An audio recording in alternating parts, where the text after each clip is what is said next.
Hello, in this little lesson we are going to take a trigonometry function, in this case sine, that has been transformed into a new function. So there's the base function of sine of x, and we've got a new function which is g of x here, and we're going to list the transformations in order, and then we're going to state the amplitude and period. So here we go.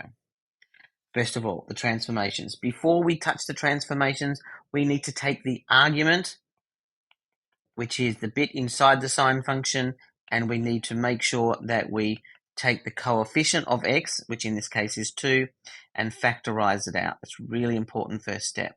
So we end up with 2 outside of x plus pi on 2. Okay, again, if I expand it, that will give me my 2x, and 2 times pi on 2 will give me the original pi. Okay, so we've now got it in the right format, and we list those transformations in order, d, r, t. So first of all, what are the dilations? We have a dilation by factor 0.5 in the direction of the y-axis.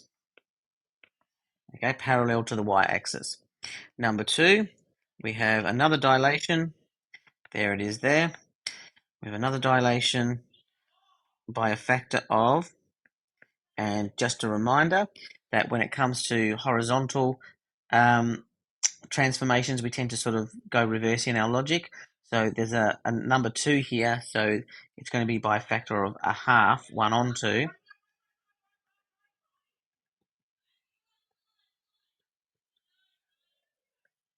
In direction of x-axis, parallel to the x-axis.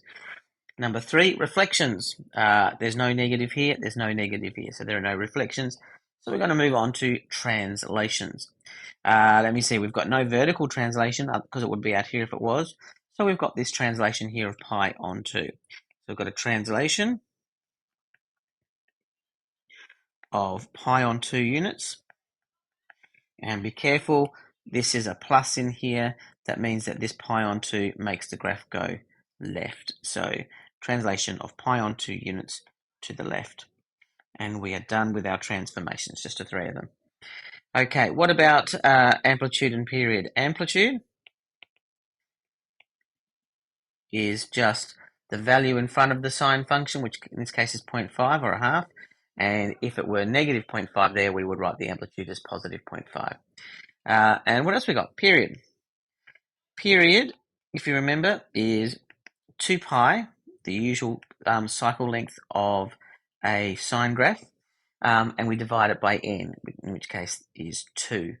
So 2 pi over 2, which is equal to pi. So amplitude of 0.5 and a period of pi. And we're done.